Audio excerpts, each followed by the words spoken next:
Hello there, and welcome to our Shield of the Sun video.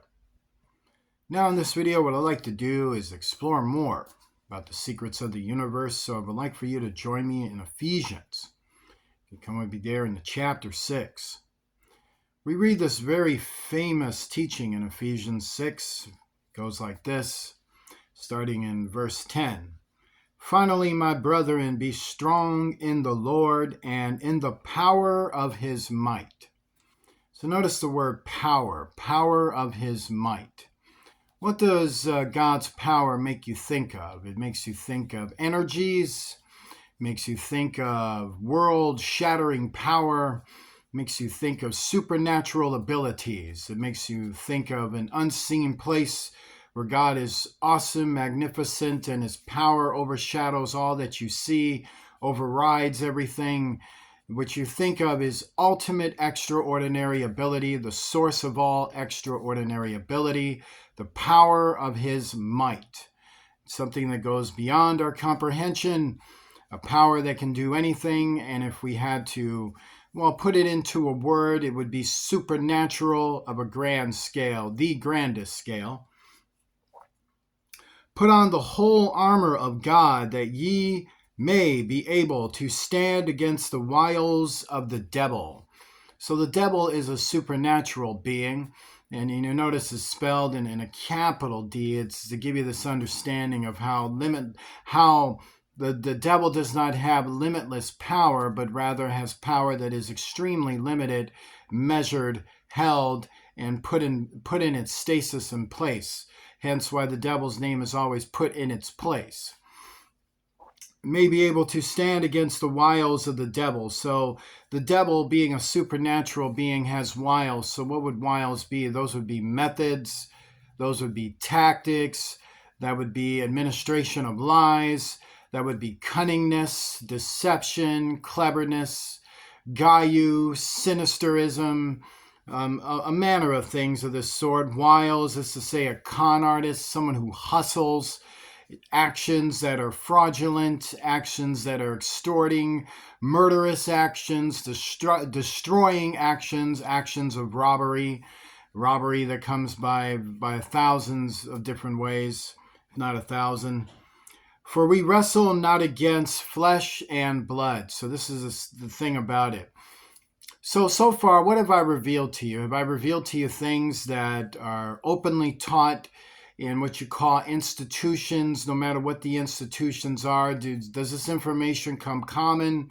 Is this common information to realize that there's this unseen, invisible God who holds the power of his might, and thus there is a real God out there who does real extraordinary ability of an ultimate scale, and that there's a real supernatural being noted as the devil who actually thinks in terms of deceiving others, could be cunning toward others, to use methods of lies and manipulation and fear to induce robbery, destruction, and murder, and with all the attempt to send you into hell. Is that common information, or those secrets that are held in this universe for which only the Bible can describe to you? So what we have in this world is that generally the world looks at the Bible as a book for which isn't to be taken seriously. However, the entire world's existence is explained in the Bible, including ours, and our existence and all of creation has its point of origin and a supernatural place from a supernatural God. And hence that holds a secret within persons of this universe to realize that truth is a realization that happens from first undertaking something that is called unseen, like unseen faith, or running into unseen supernatural realities, having signs, having wonders, having visions, things that took place, people realizing they're seers or they're prophets, or people realizing the supernatural is real through signs, wonders, events that take place like miracles. So let's look at this. For we wrestle not against flesh and blood. So that's to say we wrestle not against things we see. This is about the supernatural warfare that is held within the interdimensional, by interdimensional remote means. So therefore, we wrestle not against what we can grab, what we can ascertain. We wrestle not against the brains of others. We don't seek debates. We don't seek arguments. We don't seek contentions to fight for nothingness. We don't seek nothingness. We don't seek things in vanity. For we wrestle not against flesh and blood. So this is about the supernatural fight. This is about the unseen fight, a fight that can only come by remote means, meaning when I reject temptations of evils, a remote power works on my behalf to ward off and to attack the devil with martial skill of the archangel. So if I say no to stealing, the demons of stealing are going to be casted out by God's angels. So therefore, how's that casting out happening? By a remote military means. If I say no to murder, if I say no to destruction, if I say no to robbery, if I say no to all the wiles of the devil, then every one of those living, breathing, alien demons that represent the temptation to attack me by remote means is going to be attacked by a remote means by God and by God's angels, who then cast all of these demons out, and they're getting cast out by supernatural force, by energy,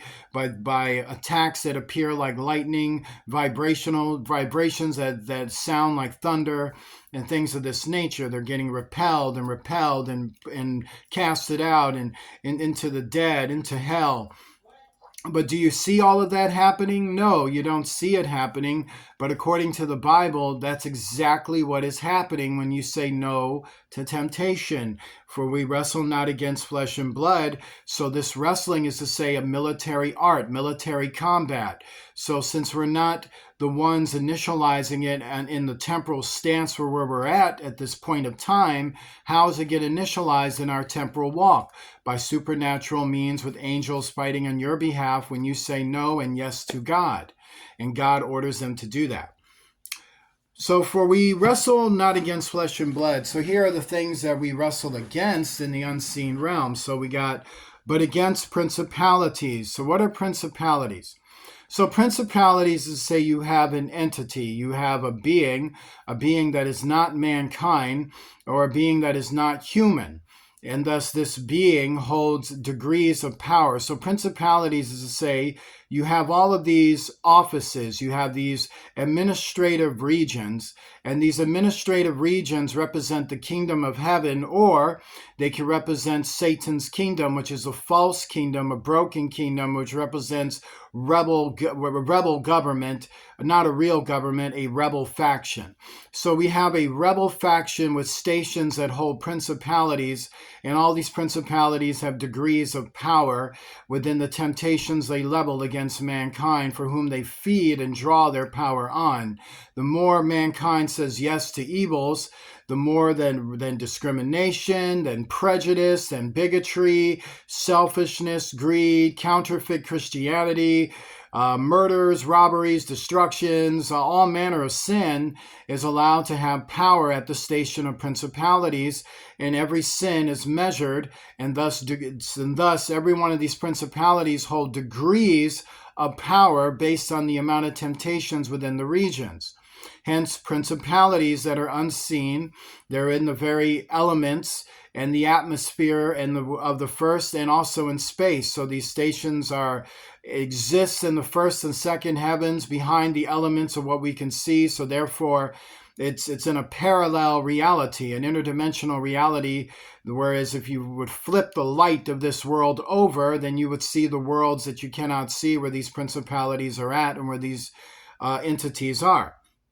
So we wrestle against the intention that these rebel stations have against us, these rebel factions of stations, rebel principalities generate extraordinary ability within the modulation of remote temptation to base their power and their measure on how many sins they can get mankind to do.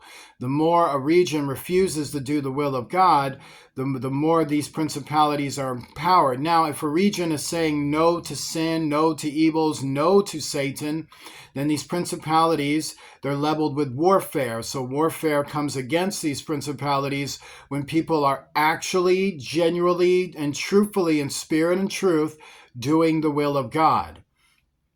Next we have is powers, against powers.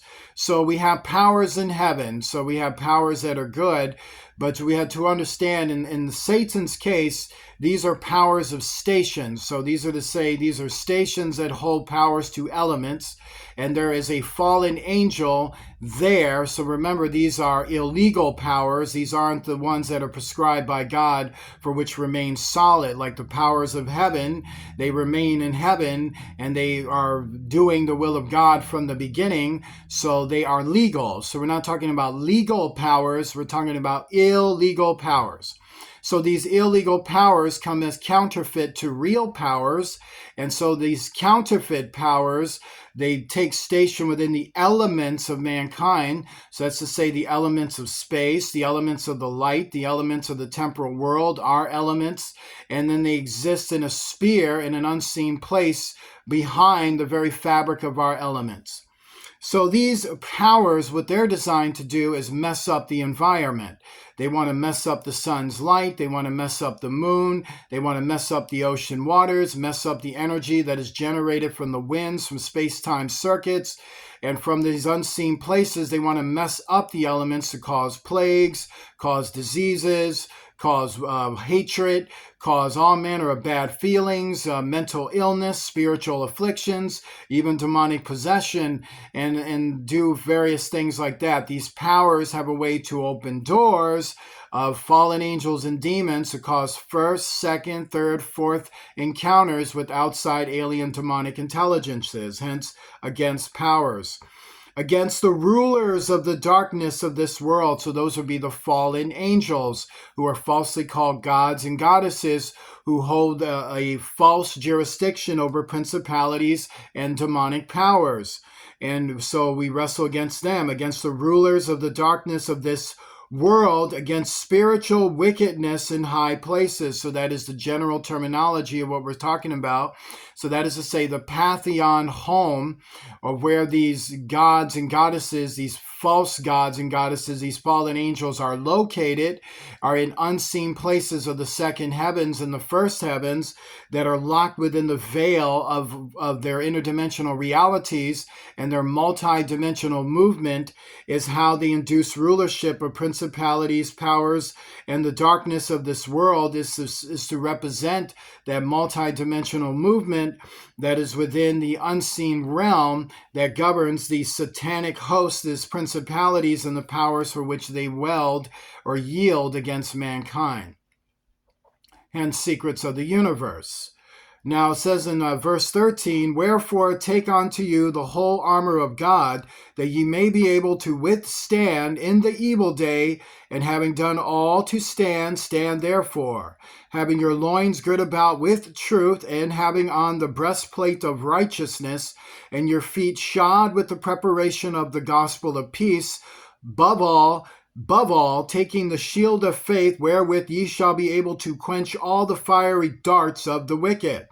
So that is to say, these supernatural beings have armory. They like to fire within unseen ways, which their bolts can manifest things against us, or if not, outright kill us and harm us in various ways, where the bolts of the angels fire back against them. They return fire and then cast them out, destroy them, and eliminate them, while gritting you with armor that you cannot see, a helmet you can't see, a breastplate you can't see, all manner of things, gauntlets, boots, all, the whole armor, just load you up in a remote way to take your celestial force and magnetize it with the armor of God that is formulated around your spirit, making you more and more resistant to sin.